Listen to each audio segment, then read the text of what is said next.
శ్రీమాత్రే నమః. గురుకృపా హి కేవలం, మాతృకృపా హి కేవలం. అందరికీ అమ్మవారి ఆశీస్సులు. నిన్న మనం చాలా విషయాలు భువనేశ్వరి అమ్మవారి మీద చెప్పుకున్నాం, విన్నాం, తెలుసుకున్నాం అమ్మ దయతో. ఇవాళ ఇంకా బహు విస్తారంగా తెలుసుకుందాం. ఈ భువనేశ్వరి అనే అమ్మవారు ఈం నుంచి శ్రీం నుంచి హ్రీం దగ్గరికి వచ్చినప్పుడే కదా, అంటే ఇచ్చా జ్ఞాన, ఇప్పుడు క్రియ చేసే స్థానం అన్నమాట.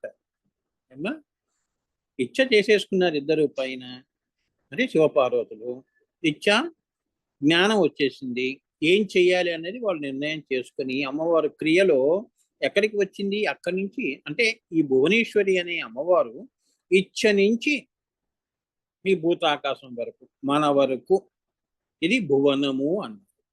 అంతేగా, భువనము అంటే స్థూలంగా నువ్వు కంటితో చూసేది, అలానే మన శరీరము ఒక భువనము. అందులో మళ్ళీ వసించి ఉన్నది ఏది?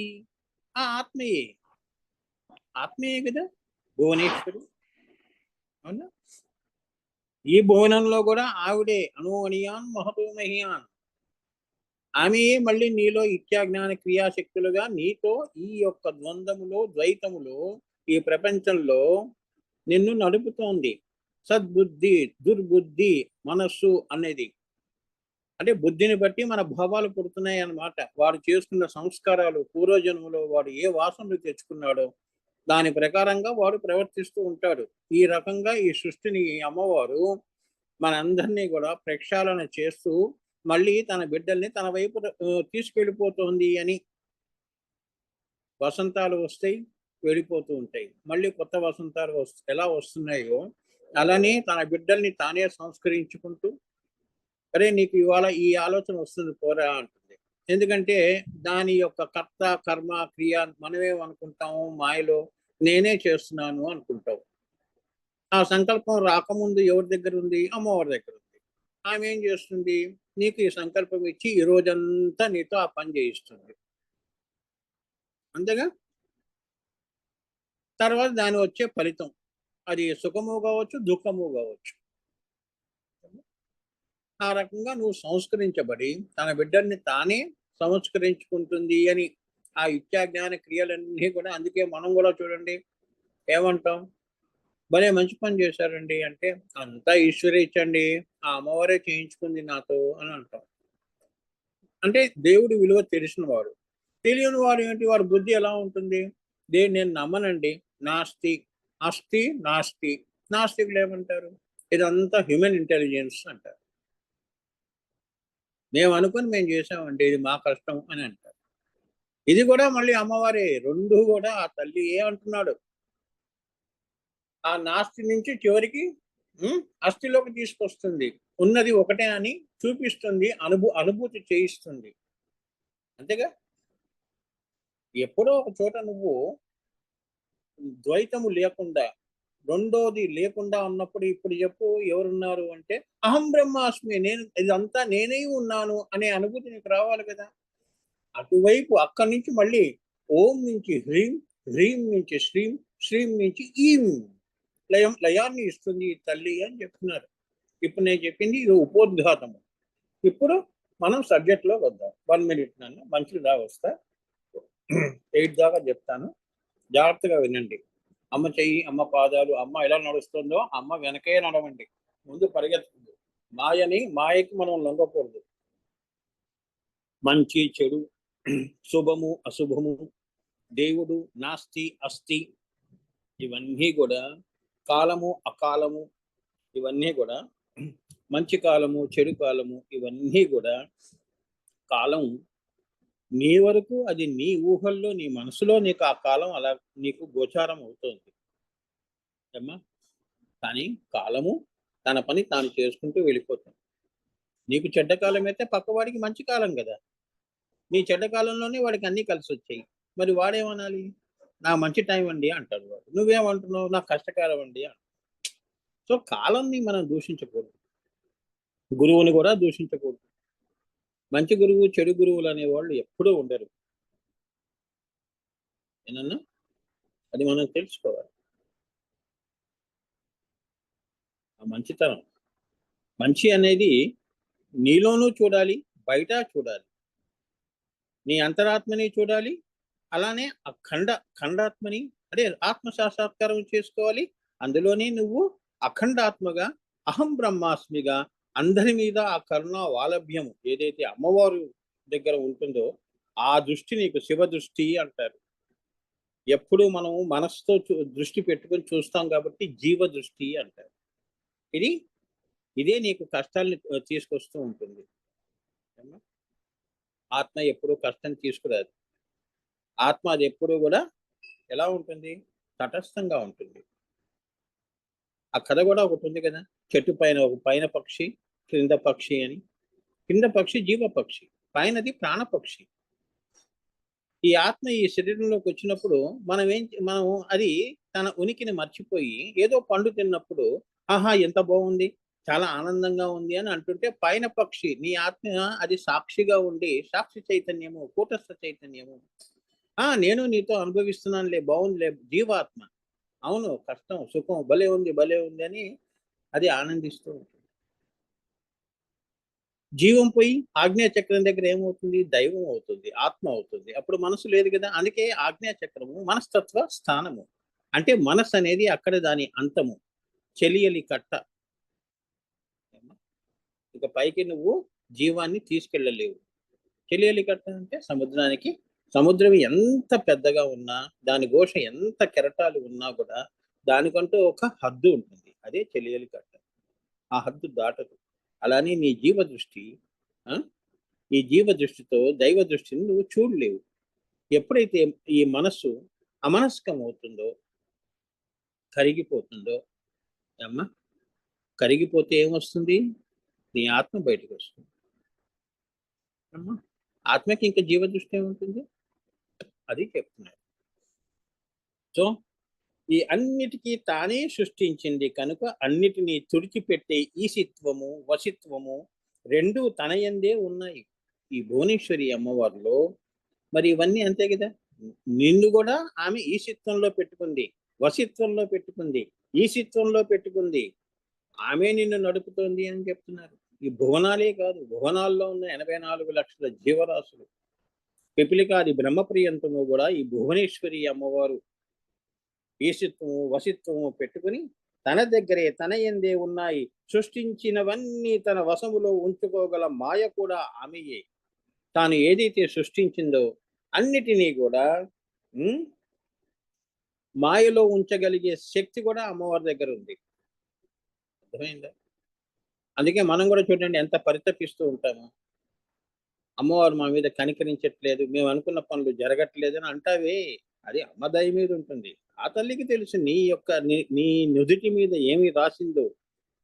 ఆ ప్రకారంగానే నీకు ఏది రావాలో, నీ పూర్వార్జిత పుణ్యము గాని, నీ సంస్కారాలు గాని, దివ్య సంస్కారాలా, జీవ సంస్కారాలా అది పెట్టుకొని ఆ తల్లి అంతే కదా! ఇప్పుడు భక్త ప్రహ్లాదుడు ఉన్నాడు.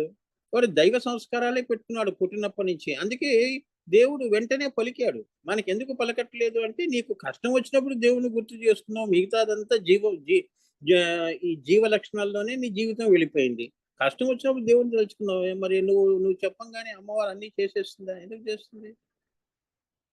అది చెప్తున్నాడిక్కడ. సో, అన్నీ ఈశత్వము, వశిత్వము తనలోనే పెట్టుకుంది. నీకు ఎప్పుడు రావాలో, ఎప్పుడు ఇవ్వాలో అది నాకు తెలుసు. నువ్వెవరివి నాకు చెప్పడానికి. అది. సో, ఇవన్నీ గూడా మాయ కూడా ఈ మాయలో మనందరినీ ఉంచుతుంది. సో, నీ కంటి పొర తొలగించటం గూడా అమ్మవారి యొక్క కరుణ. ఏమ్మా! మాయా పొరలు అంటారు. ఏమ్మా! తెర తీస్తేనే కానీ సత్యము గోచారము కాదు. అదే తెర తీయటము అంటే ఆజ్ఞా చక్రం దగ్గర ఈ జీవ అన్న తెరని, మాయని ఆ తల్లి తొలగిస్తే అప్పుడు నీకు ఆత్మ సాక్షాత్కారం జరిగి అఖండాత్మగా, అఖండాత్మ పరచిద్గణ నిసర్గదత్త ఓం, నిసర్గాత్మ పరచిద్గణ అఖండ దత్త ఓం అని గురువుగారు ఒక పుస్తకమే రాయటం జరిగింది. అది ఎక్కడ భూమి మీద లేదమ్మా. మహానుభావుడు ఆనందఘన నాన్నగారు రాసిన అన్ని పాటలే కాదు, అమ్మవారి మీద చెప్పినవన్నీ, దత్తుల వారి మీద రాసినవన్నీ కూడా ప్రపంచంలో ఏ పుస్తకాలు మీరు తిరిగినా మన దగ్గర తప్ప ఇంకెక్కడ దొరకవు. ఎందుకంటే ఇవన్నీ వారే రాయించుకున్నారు. ఆ భువనేశ్వరి అమ్మవారు శ్రీ దత్తాత్రేయ మహాత్రిపుర సుందరి స్వరూపంలో ఆ ఆనంద ఘనులు ఈ నాన్నగారు ఆనంద ఘనులు రాయటం అలా చూస్తూ ఆసువుగా చెప్పుకుంటూ పోతే అవన్నీ రికార్డ్ అయినవన్నీ మేము రాసి మీ అందరి కోసం ఈ సంపద దాచాము. అన్నీ మీకే ఇస్తున్నాం. ఎంత అదృష్టవంతులు. వీటన్నిటిని ఉపసంహరించగల ఈశిత్వము గల సర్వేశ్వరి కూడా ఆమెయే. మాయని నీలో మాయలో పెడుతుంది, మళ్ళీ ఉపసంహరించుకునే శక్తి కూడా ఆమెలో ఉన్నది. దాన్ని ఈశిత్వము అంటారు. ఆమె సర్వేశ్వరి. సర్వా ప్లస్ ఈశ్వరి ఈక్వల్ సర్వేశ్వరి. అన్నిటినీ. ఇది కూడా మాయలో ఉంటుందా గురువు గారు? అది కూడా ఉంటుంది. అన్ని సర్వేశ్వరి. ఇది అది అని ఏం లేదు. సర్వము అంటే సృష్టించిన అంతటిని కూడా, భువనము అంతటిని. కాబట్టి ఈ ఏదైతే సృష్టించిందో, ఏదైతే భువనాన్ని నిర్మించిందో అన్నిటికీ భువన ఈక్వల్ టు సర్వ. ఈశ్వరి. ఈశ్వరి ఈక్వల్ టు ఈశ్వరి. సర్వేశ్వరి ఈ తల్లి అయింది అని. నువ్వు ఈ తల్లిని పట్టుకుంటేనే నీకు ముక్తి, మోక్తి కాదు, జీవన్ ముక్తులు. ఇవన్నీ ఆ తల్లే ఇస్తుంది. కానీ ఈ మనుషులు ఏమ్మా ఇప్పుడున్న ఈ కాలంలో ఏమ్మా సద్గురువు దొరకటం ఈ పూర్వజన్మ సుకృతం తల్లి. ఈ రోజుల్లో ఏమున్నప్పుడు ప్రతివాడు ఏదో పెట్టుకొని, వాడు శిష్యుడి యొక్క శ్రేయస్సు కంటే వాడి శ్రేయస్సు ఎక్కువ దృష్టిలో పెట్టుకొని 10 మందిని పోగేసుకొని తిరుగుతూ ఉంటాడు. ఏవేవో బిరుదులు పెట్టుకొని తిరుగుతూ ఉంటారు వాళ్ళు, బ్రహ్మర్షులని, ఇదని అదని. జాగ్రత్తగా ఉండాలి నాన్న, జాగ్రత్తగా ఉండాలి. అసలు ఎవరు ఇప్పుడు మన ఆత్మని ఉద్ధరించేవాడు, ఆత్మని ఆత్మగా చూసేవాడు అటువంటి గురువు కావాలి. శరీరాన్ని జీవాన్ని జీవ దృష్టితో చూసే గురువులు మనకు ఇప్పుడు ఉన్నదంతా జీవ దృష్టితో ఉన్న గురువులే ఎక్కువ ఉన్నారు. అందరూ అని చెప్పను, 10లో 8 మంది 9 మంది వాళ్ళే ఉన్నారు. ఒకటో రెండో అక్కడ ఇక్కడ ధృవతారగా వెలుగుతున్నారు. వాళ్ళు తలుచుకుంటే నువ్వు వాళ్ళ దగ్గరికి వెళ్ళగలుస్తావు. నువ్వు వెతికితే దొరికే గురువు కాదు. ఏమ్మా జాగ్రత్తగా ఉండాలి. ఇవన్నీ కూడా ఇవన్నీ అమ్మ పలికిస్తుందమ్మా. మరి ఈ మాయ నుంచి చూడండి, ఒకసారి అమ్మవారు తట్టుటా చేస్తుంది. అర్థమైందా? నువ్వు కష్టంలో ఉన్నావు అనుకో, ముందే హెచ్చరిస్తుంది. ఆత్మ హెచ్చరిస్తుంది, జాగ్రత్త, ఇక్కడ ప్రమాదం ఉంది, అక్కడ ప్రమాదం ఉంది అని. అదే ఆత్మ నిగ్రహము, ఆత్మశక్తి అంటారు. మనోశక్తి కాదు, ఆత్మశక్తి. మనోశక్తి ఏం చేస్తుంది? మంచి చేయిస్తుంది, చెడు చేయిస్తుంది. కానీ ఆత్మ ఏం చేస్తుంది? నీకు ఏది శ్రేయస్సో అదే నీకు, దాని మీదే ఆ శక్తి అంతా అమ్మవారు నీ మీద నీకు ఆ శక్తిని ఇచ్చి నిబ్బరంగా ఉండమని చెప్పి ఆ కష్టాన్ని నుంచి నిన్ను దాటిస్తుంది. ఉదాహరణకి అవతార పురుషులు, మహానుభావులు ఎన్ని కష్టాలు పడ్డారు. షిరిడి సాయిబాబా కష్టం పడలే, రాళ్ళు వేసిన వాళ్ళే పూలు వేశారు. తర్వాత మరి రాయి వేసాడు బాబు అని చెప్పి పారిపోయాడా? అక్కడే ఉండే షిరిడిలో దేవుడిగా అవతరించాడు, దేవుణ్ణి చేశాడమ్మా. మరి ఎవరు ఆయనకి ఎవరు సహాయం చేసింది? ఈ భువనేశ్వరి అమ్మవారు ఆయనలో ప్రతిష్టాపనై ఏమ్మా ఆ మహత్తులన్నీ ఇచ్చి ఇక్కడ నేను ఉన్నాను అని చూపించింది. అప్పుడు కదా ఈ ప్రజలందరూ ఈ జీవుడు కాదు ఈయన దేవుడు అన్నారు.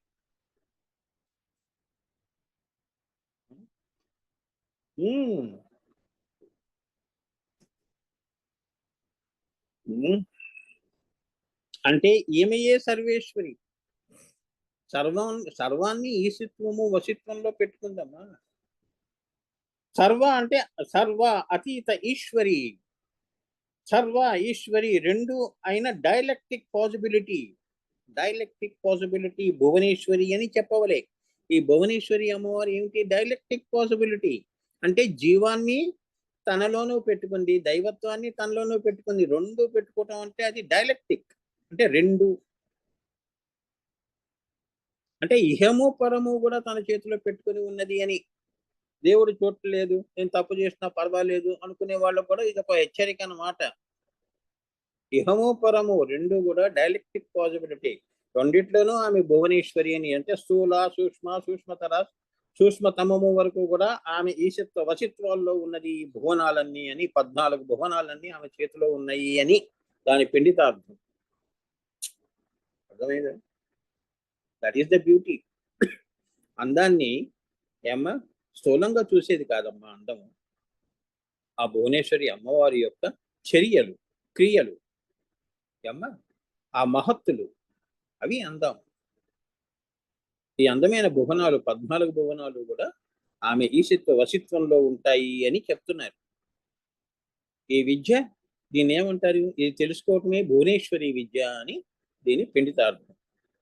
ముందు ఇది తెలుసుకుంటే తర్వాత పూజ ఎలా చేయాలి, షోడశోపచార పూజలు ఎలా చేయాలి, వ్రతాలు ఎలా నోచుకోవాలి, ఈ అమ్మవారి దగ్గర వరాలు ఎలా పొందాలి, అవన్నీ స్థూలంలో చేసుకునేది. సూక్ష్మంలో అమ్మవారు ఎలా ఉంటుందో అనేది చూపిస్తున్నాడు ఇక్కడ. నువ్వు అంత ఆకాశ దృష్టి నీకు రావాలి. ఆ శివ దృష్టి నీకు వస్తేనే కానీ ఆ అమ్మ, అంతే కదా.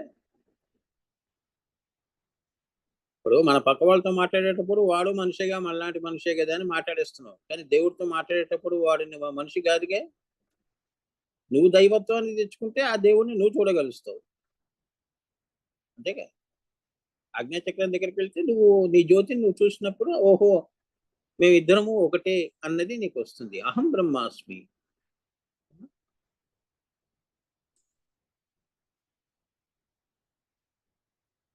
ఈ రీతిగా అర్థము తెలుసుకోలేకపోతే భువనేశ్వరి విద్య యొక్క మూలతత్వము ఎరుగలేము. భువనేశ్వరి అమ్మవారు ఎవరైతే ఉన్నారో హ్రీంకారాసన గర్భితానలసిక ఏమ్మా ఎక్కడి నుంచి వస్తుంది? శ్రీం లలితగా, శివశక్తిగా లలిత అమ్మవారు. అక్కడి నుంచి హ్రీంకారంగా భువనేశ్వరి అయి ఆ తల్లి ఆ మూలతత్వాన్ని మనం ఇప్పుడు తెలుసుకుంటున్నాం. మూలం తెలుసుకోవాలి నాన్న. ఎప్పుడు ఏదైనా కూడా విత్తనము తెలుసుకుంటే ఆ చెట్టు యొక్క లక్షణాలన్నీ నీకు తెలిసిపోతాయి, అంతే కదా. అన్నం ఉడికింది అంటే ఒక మెతుకు పట్టుకో, అయిపోయింది. ఉడికింది లేదో తెలిసిపోయింది. మూలాన్ని తెలుసుకోకుండా ఊరికే మనం వాదోపవాదాలు, తర్కములు, దీనికి లొంగదు అమ్మవారు. మనసుకు లొంగనిది, మనసుకి లొంగనిది ఈ తల్లి. అది తెలుసుకోండి. భువనేశ్వరి అంటే ఆ తల్లియే గురువుగా కూర్చుని ఉన్నది. హ్రీంకారాసనముగా కూర్చుని ఉండి గురు రూపంలో నా స్త్రీ, నా పురుష, నా నపుమాన్ అన్నట్టుగా ఆ తల్లియే పలికిస్తుంది. ఏమ్మా నీ గురువులు గాని ఎవరైనా కూడా పురుష స్త్రీ అన్న ద్వైతములో మీరు పడకుండా అదొక పరంజ్యోతి స్వరూపము అని తెలుసుకున్న వాళ్ళు మూలతత్వాన్ని తెలుసుకుంటారు. అంటే అమ్మవారి యొక్క ఆ మహదాకాశము హ్రీమి యొక్క గొప్పతనం తెలుసుకుంటావు. అటువంటి వాళ్ళకి అమ్మవారు తన పాదాల దగ్గర స్థానాన్ని ఇస్తుంది, లేదా కలుపుకుంటుంది, లేదా లొంగుతుంది. భక్తికి లొంగుతుంది, అంతేగాని నీ అరుపులకి, నీ కేకలకి ఆ తల్లి వినదు. అందుకే శరణాగతి అంటారు. వారు తప్ప నీ శ్రేయస్సు ఎవరు కోరుకుంటారమ్మా? నీ గురువులు. నీ శ్రేయస్సు కోరుకున్నది నువ్వెందుకు జీవదృష్టి తెచ్చుకుంటున్నావు? నిన్ను ఆత్మస్థానంలో పెట్టాలని కదా, నిన్ను గొప్పగా చూడాలనే కదా నీ గురువు కలలు కట్టింది. ఉత్తమ శిష్యులుగా తీర్చిదిద్దటమే కదా నీ గురువుల యొక్క లక్ష్యము, అవునా? వారు చెప్పింది మనం వినటం, అంతే కదా. బుద్ధిమంతులు వింటారు, అందుకే వాళ్ళు బుద్ధిమంతులు అన్నారు. బుద్ధి వికసించిన వాళ్ళు. సో అటువంటి వాళ్ళకి అమ్మవారు అయాచితంగా నీ ప్రయత్నమే వద్దు, అప్రయత్నముగా నీకే అన్ని తీసుకొచ్చి నీ ఇంట్లో పడేస్తుంది అన్ని అమ్మవారు. అది ఆ స్థితికి మిమ్మల్ని పెట్టాలని నేను కానీ ఎవరైనా ఏ గురువులైనా కూడా పరితపిస్తూ ఉంటారు. మీ శ్రేయస్సు మీరు బాగుండాలి అని కోరుకునేది ఎవరు? పక్కవాళ్ళు కాదు కదా. స్వార్థంతో ఉన్న మనుషులు ఎందుకు కోరుకుంటారు? నువ్వు ఎదుగుతుంటే కిందకి పడేద్దామని చూస్తారు. నీ గురువు గర్విస్తాడు, సంతోషిస్తాడు, ఆనందిస్తాడు. అంత మిమ్మల్ని ఎందుకు ఇంత సంస్కరించాల్సి వస్తుంది అంటే అమ్మవారి దగ్గర మిమ్మల్ని అక్కడికి అలా ఎలా పడితే అలా పంపించడం ఈ గురు పరంపర యొక్క ఉద్దేశం కాదు. అమ్మా మీకు కూడా అంతే కదా. నా పిల్లలు చాలా గొప్పగా ఉండాలంటే నువ్వు కోరుకుంటున్నప్పుడు మరి గురువు కూడా అదే కోరుకుంటారు. మా పరంపర, మా నాన్నగారిని, నన్ను నమ్మిన వాళ్ళందరినీ కూడా అమ్మవారికి మేము అప్పచెప్పాలి. తదనంతర కాలాల్లో మీరు మీ చివరి అవసాన దశల్లో మీ అందరూ సెటిల్ అయిపోయిన తర్వాత ఇంకా అమ్మవారి కోసం ఎదురు చూస్తున్న టైంలో మరి అమ్మవారికి అప్పచెప్పే బాధ్యత మా మా భుజస్కంధాల మీద ఉంది కదా. మరి మేము ఎంత రిస్క్ తీసుకోవాలి. అవునా? మనకి నాథుడు ఉన్నారు కదమ్మా. అనాథ కాదు కదా జీవితం, అనాథనం కాదు కదా. అమ్మవారు భువనేశ్వరి అమ్మవారు ఉందిగా. ఆ హ్రీం దగ్గరికి వెళ్ళామనుకో ఆ తల్లి చూసుకుంటుంది. మా పని అంతవరకే కదా, అప్పచెప్పటం వరకే. పాదాల దగ్గర పెట్టేస్తాం బిడ్డల్ని, అంతే. ఇలా అర్థం చేసుకోండి అమ్మా. గురువుని ఎప్పుడు తప్పుగా అర్థం చేసుకోవద్దు. ఎప్పుడు కూడా పొరపాటును కూడా అది మనమే మాయలో పడ్డాం అనుకోవాలి. నష్టపోయేది గురువు కాదు, శిష్యులే నష్టపోతారు. ఉత్తమ గురువుల్ని పోగొట్టుకోవటం అంటే జీవితాన్నే పోగొట్టుకున్నట్టు. అదొకటి తెలుసుకోండి, జాగ్రత్తగా ఉండండి. ఇప్పుడు నేనే కాదు, ఏ గురువు అయినా కూడా చెప్తున్నాను, మీకు మీకు మీకు నచ్చిన గురువుల్ని పోగొట్టుకోకండి అని చెప్తున్నాను. నేను గురువు అని నేను ఎప్పుడు చెప్పలేదు. ఎందుకంటే శిష్యులందరూ నువ్వు గురువు గురువు అంటే సరే ఏదో ఒకటి ఏదో పిలిచారు, అది నా పేరు అనుకున్నాను అంతేగాని గురువు అనేది ఒక స్థానం అని నేను అనుకోలేదు. పోన్లే రామకృష్ణ అనేది పోయి నాకు గురువు అనే పేరు పెట్టారు, నామకరణం అయింది. నాకు ఆ పిచ్చి ఆ వెర్రి లేదన్నమాట, నాకు అవసరం కూడా లేదు. సో మూలతత్వము ఎరుగలేము. సో అందుచేత లయము కూడా ఆమె ఆసనమే. అంటే నిన్ను పుట్టించి నీకు ఇంత మంచి జీవితాన్ని ఇచ్చి ఈ శరీరాన్ని, ఈ బుద్ధి మనోబుద్ధి చిత్త అహంకారాలు అన్నీ కూడా పెట్టి ఒక బొమ్మను చేసి ఈ భూమి మీదకి వదిలింది అంటే ఆ యొక్క ఆసనము కూడా ఆమెయే. అదే ఈశిత్వము వశిత్వము అంటే ఆ ఆసనము ఆమెయే. అలానే నీకు ఒక మంచి గురువు ఇచ్చి ధ్యానము యోగము నేర్పి మళ్ళీ నిన్ను లయములోకి తీసుకెళ్లేది కూడా ఆ ఆసనము కూడా ఆమెయే అని. అంటే హ్రీంకారము ఏదైతే ఉందో ఆ తల్లి అక్కడ కూర్చొని అదే ఇహము పరము రెండు సృష్టి సంహార క్రమాల్లో నీకు ఏది రావాలో అన్ని ఇస్తూ కూర్చుని ఉన్నది అక్కడ. నీ యొక్క రాకకై ఎదురు చూస్తున్నది లయములో అని దాని అర్థం అన్నమాట. సృష్టి కూడా ఆమె ఆసనమే, ఈ సర్వ సృష్టి ఆసనమే ఆమెది. అంతే కదమ్మా. ఋతువులు, అవునా, నీళ్లు ప్రవహిస్తున్నాయి అంటే ప్రవహించుట అన్నది అమ్మవారి చెప్పింది కాబట్టి నీళ్లు ప్రవహిస్తున్నాయి. గాలి వీచుట అంటే ఏంటి, గాలి వీస్తోంది కదా, ఆ వీచుట అన్నది ఆమెయే. చక్కెర ఉన్నది, అందులో తీపితనం ఉన్నది, ఆ తీపి అనేది తానే. అన్నిట్లో కూడా ఆమెయే ఉన్నదమ్మా. లేదా ఉప్పు ఉంది, ఉప్పుగా ఉందండి గురువు గారు అంటే ఆ ఉప్పుగా ఉన్నది కూడా ఆమె భువనేశ్వరి. అది చెప్తున్నారు. సృష్టి కూడా ఆమెయే అంటే ఇదన్నమాట. ఒక పండు తిన్నావు అంటే ఆ పండు విత్తనం నుంచి చెట్టు దాకా, పండు దాకా, ఫలములు దాకా నీ చేతికి వచ్చి నీ నోటి దాకా వెళుతోంది అంటే ఇంత చెట్టును కూడా చూస్తోంది. నీకు ఆనందాన్ని కూడా ఇచ్చే తల్లి కూడా ఆమెయే. అందుకే సృష్టి కూడా ఆమె ఆసనమే అని, కాలము కూడా ఆమె ఆసనమే. అవునా? కాలాన్ని పగలు మధ్యాహ్నం ఇవన్నీ ఉన్నాయి కదమ్మా. సూర్యుడు ఉదయించటం అస్తమించటం ఇదంతా కూడా కాలచక్రము అంతా కూడా ఈ భువనేశ్వరియే అంటున్నారు. కాల దేశ చైతన్యాలన్నీ కూడా ఇవాళ నువ్వు బతికున్నావు, ఇంత అన్నం తిన్నావు అంటే ఆ మెతుకు మీద రాసి ఉన్నది కాబట్టి నువ్వు తిన్నావు. ఆమె ఆజ్ఞ ఈశిత్వ వసిత్వాలు పెట్టుకొని ఈ సృష్టినంతా తన చేతిలో పెట్టుకొని ఎవరికి ఏది ఇవ్వాలో ధర్మ ప్రకారంగా ధర్మంగానే ఇస్తుంది అమ్మవారు. ఎవరైతే అధర్మం ఈ సృష్టికి విరుద్ధంగా చేసిన వాళ్ళందరినీ ఆ తల్లి సంహరిస్తోంది. దుర్గా అమ్మవారులా ఆమె సంహరిస్తుంది. పాపం పండితే ఏమవుతుంది, అవునా? అవునా? దేవుడితో పెట్టుకోకూడదుగా. మన దేవుడు మన భక్తులు ఇప్పుడు తిరుపతి ఉంది, ఎంత పవిత్రంగా పెట్టారు. అవునా? నువ్వు బయట ఏదన్నా చేసుకో, కానీ దేవుడి దగ్గరికి వచ్చినప్పుడు చేతనైతే నువ్వు 10 మంది భక్తులకి ఏదైనా సహాయం చేయి. ఎవరైనా కానీ ప్రభుత్వంలో ఎవరున్నా కూడా చెప్తున్నారు. చూశారు కదా దాని పర్యవసనం ఏమైందో.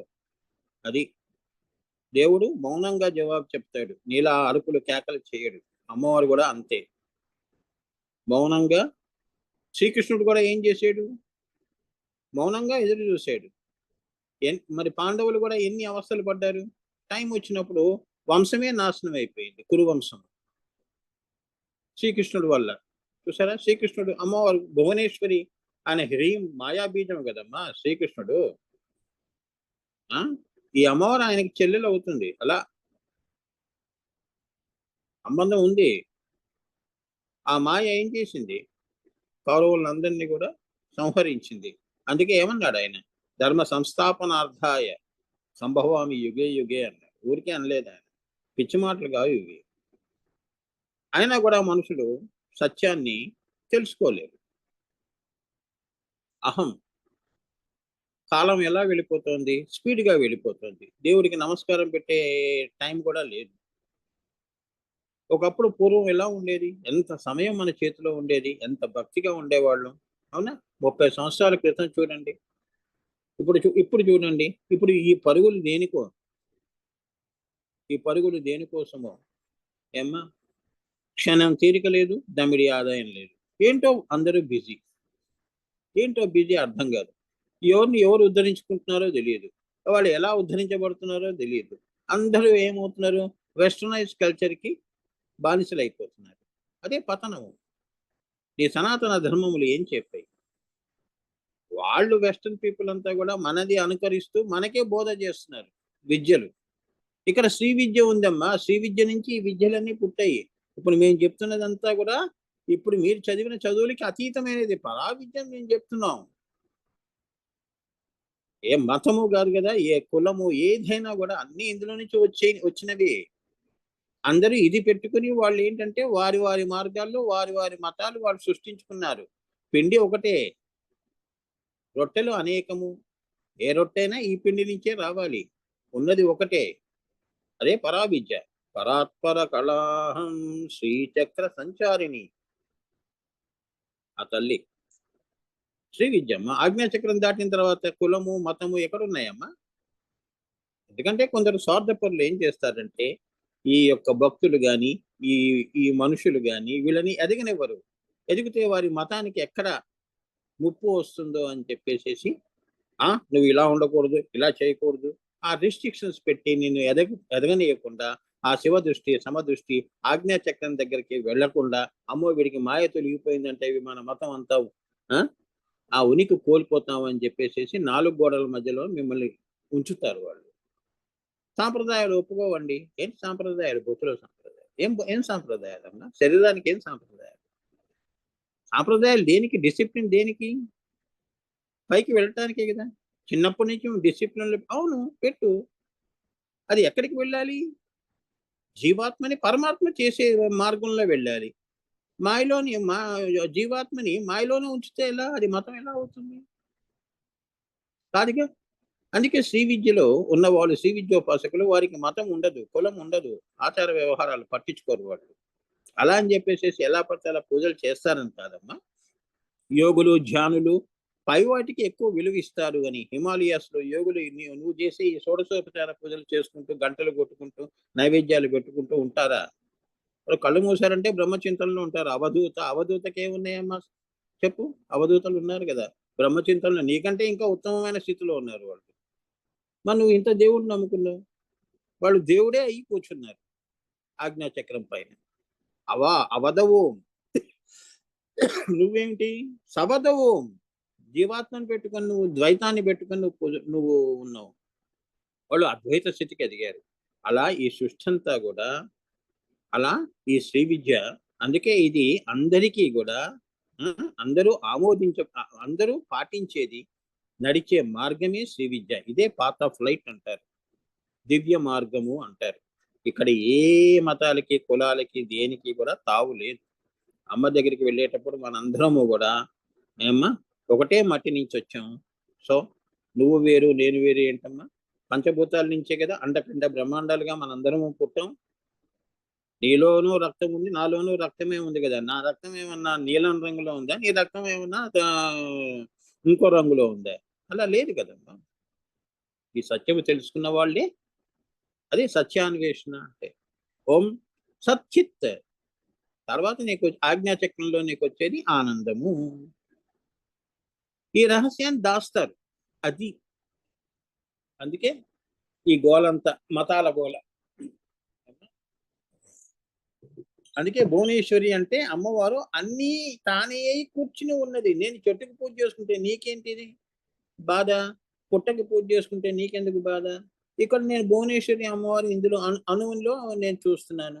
నా దృష్టి అంతవరకే. ఆ అణువు నుంచి అణువనియాన్ మహతో మహ్యాన్. ఇది తెలుసుకొని పూజ చేసావనుకో, అప్పుడు నీ పూజకు ఒక సార్థకత. అందుకే ఎవరు ఎలా పూజ చేస్తారో అనేది కాదు. విగ్రహం మేము విగ్రహం నుంచి అనుగ్రహాన్ని పొందుతున్నాం. విగ్రహం అనేది ఏంటంటే ధ్యానము కోసం పెట్టుకున్నది. అమ్మవారిని అది అనంతము. అనంతాన్ని ఏం చేస్తాం? కొలవలేం కదా, అనంతాన్ని కొలవలేం కదా. దేవుడు ఎలా పూజ చేస్తాం? అందుకే ఒక విగ్రహంలో ఒక రూపాన్ని ఇచ్చి ఈ సృష్టికి కూడా ఈశ్వరుడి యొక్క భావం కూడా అంతే అనంతమైన భావాన్ని అమ్మవారు ఏం చేసింది? మితముగా చేసి సృష్టి చేసింది.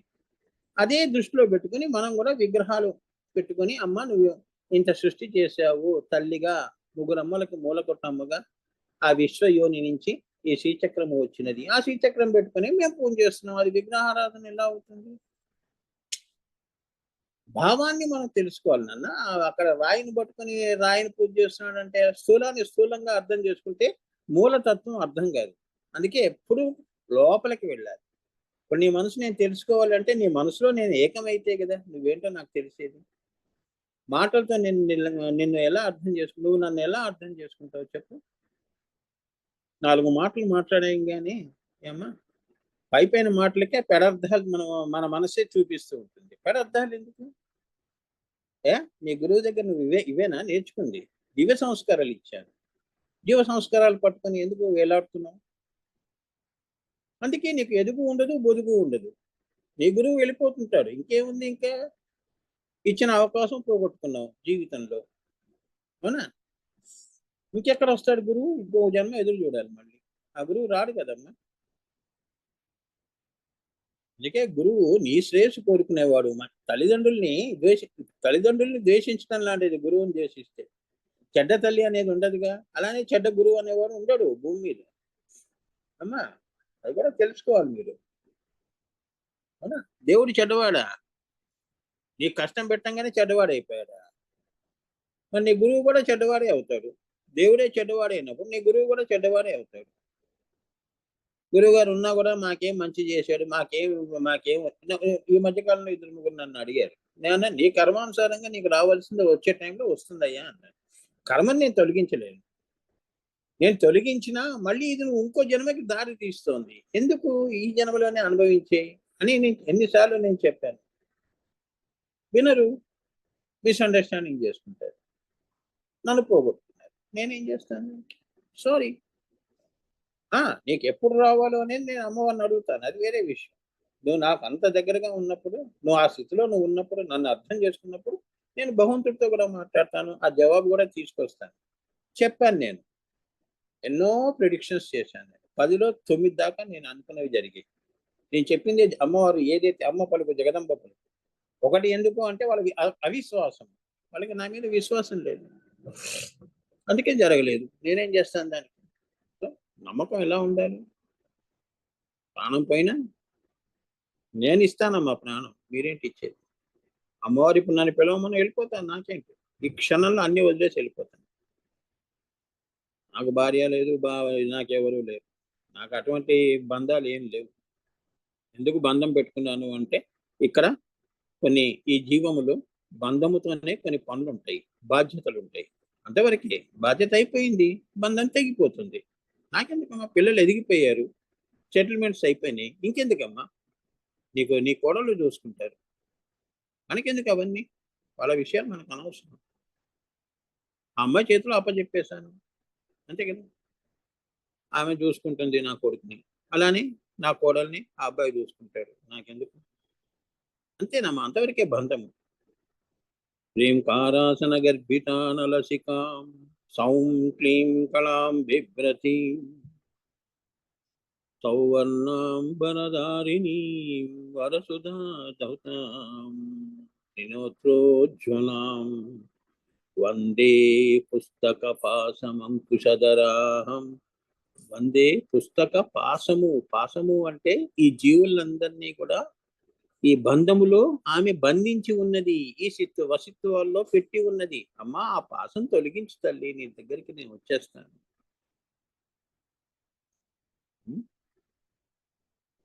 సద్భూషితాముజ్వలం. అది అమ్మవారు అంటే. త్వాం గౌరీం త్రిపురాం పరాత్పర కళాహం. ఆమె ఎక్కడున్నది? శ్రీచక్ర, ఈ భువనాలన్నిట్లో సంచారిణి. నీ రక్తంలో కూడా ఆమె ఉన్నది అని చెప్తున్నాడు. నీ శ్వాసలో ఉన్నది అని చెప్తున్నాడు. శ్రీచక్ర సంచారిణి. ఆ చైతన్యము నీ యొక్క కంటిలో ఉన్నది, చూపులో ఉన్నది, చెవుల్లో ఉన్నది, నోటిలో ఉన్నది, అణువులో ఉన్నది, మహత్తులో ఉన్నది అని చెప్తున్నాడు. అది హ్రీంకారాసన. హ్రీంకారాన్ని ఆసనము చేసుకుని మహదాకాశాల్లో కూర్చుని ఉన్నది. ఆమె లయాన్ని ఇస్తుంది. ఏమా ఇహము ఇస్తుంది, పరము ఇస్తుంది అని చెప్తున్నారు.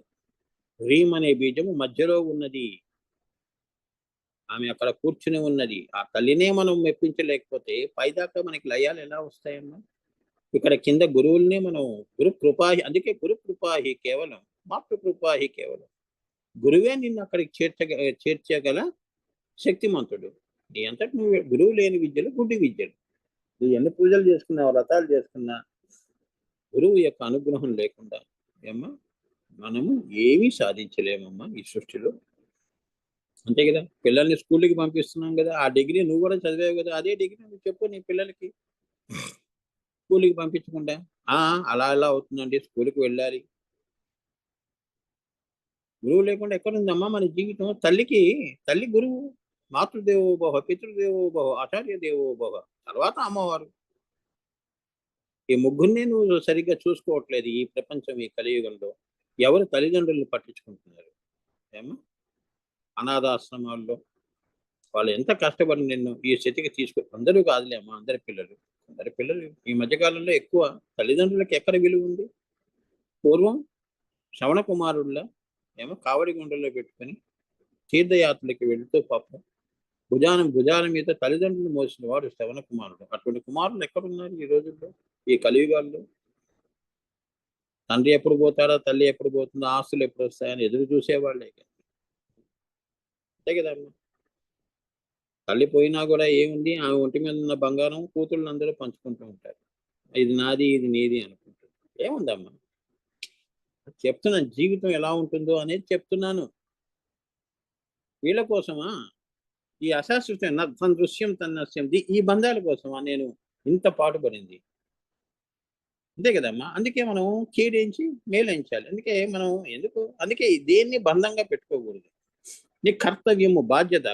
కర్తవ్యే వాధికారస్తే మా ఫలేషు కదాచన అన్నాడు. నా పిల్లలు ఎదిగితే నన్ను చూస్తారు, నాకు కిరీటాలు పెడతారు, సింహాసనాల మీద కూర్చోబెడతారు అనే ఆశలు పెట్టుకోకు. కాకి పిల్ల కూడా రెక్కలు వచ్చే వరకు, తర్వాత తల్లి ఒక దారి, పిల్లలు ఒక దారి, గూడు కూడా తన్నేసి వెళ్ళిపోతుంది. అంతే కదమ్మా జీవితం. అది చెప్తున్నాడు ఇక్కడ. ఇదంతా లోపలికి వెళ్ళాలమ్మా. లోపలికి వెళ్తేనే గాని ఈ లోకాలన్నీ కూడా చూడాలి. మనోలోకాల్లో ఈ మాయా లోకాలు చూసిన తర్వాత అప్పుడు నువ్వు ఆత్మ వైపు చూస్తే అక్కడ వెలుగు కనిపిస్తుంది గురువు గారు. త్రికోణాంతర దీపికగా అక్కడ ఆత్మ కనిపిస్తుంది. ఈ మనసు అప్పటికే అలసిపోతుంది. ఇంక ఇది అమనస్కంలోకి వెళ్ళిపోతుంది. ఇంకా దానికి దేని మీద, అంతే కదమ్మా, 70-80 ఏళ్ళకి మనకి ఏం కోరికలు ఉంటాయి? అలా దానికి ఇంకా ఆ మనసు అనేది ఇంకా ఈ శరీరంతో వీటితో నాకేమీ కోరికలు తీరవని చెప్పేసి అదేమిటి మౌనంలోకి వెళ్ళిపోతుంది. అప్పుడు నీలో ఉన్న ఆత్మ అమ్మవారు. అందుకే చూడండి, ఒక దివ్య అనుభూతులు, దివ్య దర్శనాలు.